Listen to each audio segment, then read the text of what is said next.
নমস্কার, ভালোবাসার মিষ্টি আলাপ চ্যানেলে আপনাদের সবাইকে স্বাগত।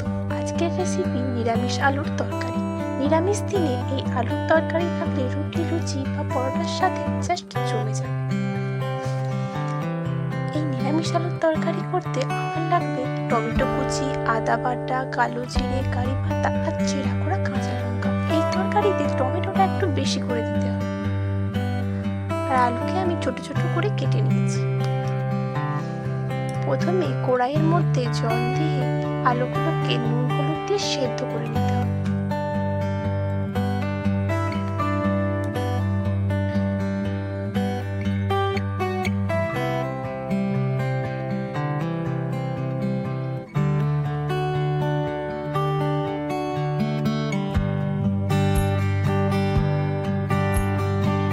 আলু সেদ্ধ হয়ে গেছে, এগুলোকে ঢেলে রাখবো। জলটা কিন্তু ফেলবেন না, ওই সবেতে ঢেলে রাখবেন। তারপর কড়াইয়ে সর্ষের তেল দিয়ে তেলটা গরম হয়ে গেলে ওর মধ্যে কালো জিরে দিয়ে দেব। কালো জিরেকে কয়েক সেকেন্ড নেড়ে চেড়ে চেরা করে রাখা কাঁচা লঙ্কাগুলোও দিয়ে দিলাম। কাঁচা লঙ্কাকেও কয়েক সেকেন্ড নেড়ে ওর মধ্যে কারি পাতাগুলো দিয়ে দিলাম। এরপর কাঁচা লঙ্কা আর কারি পাতাকে একটু ভাজা ভাজা করে নিতে হবে।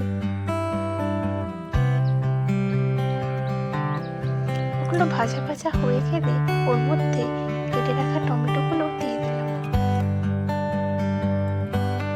এই পর্যায়ে লবণটাও দিয়ে দেবেন, তাতে টমেটোগুলো তাড়াতাড়ি গলে যাবে। লবণটা আপনারা আপনাদের স্বাদ মতোই দেবেন। টমেটোটা গলে আসলে ওর মধ্যে আদা বাটা দিয়ে সবকিছুর সাথে মিশিয়ে নেবেন। আদার কাঁচা গন্ধটা চলে গেলে ওর মধ্যে হলুদ আর সামান্য পরিমাণে লঙ্কার গুঁড়ো দিয়ে দেবেন।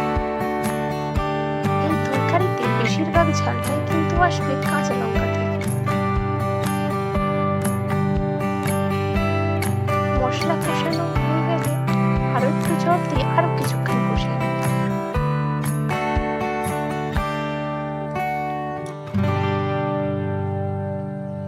আমার মশলা কষানো হয়ে গেছে, এরপর সেদ্ধ করে রাখা আলুগুলো দিয়ে দিলাম।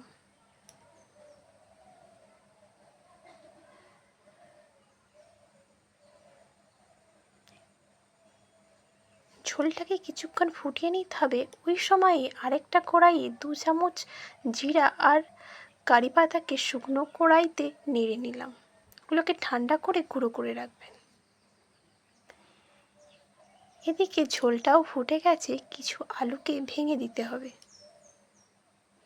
তাতে ঝোলটা একটু গাঢ় গাঢ় হবে। তরকারি প্রায় হয়ে এসেছে, এই পর্যায়ে গুঁড়ো করে রাখা জিরে আর কারি পাতাটাকেও দিয়ে দিলাম। দিয়ে সব কিছুর সাথে মিশিয়ে নিলেই রেডি হয়ে যাবে নিরামিষ আলুর তরকারি। আপনারা কিন্তু অবশ্যই ট্রাই করবেন আর জানাবেন কেমন হয়েছে। ভালো লাগলে লাইক, কমেন্ট, শেয়ার করবেন আর চ্যানেলটিকে সাবস্ক্রাইব করে দেবেন।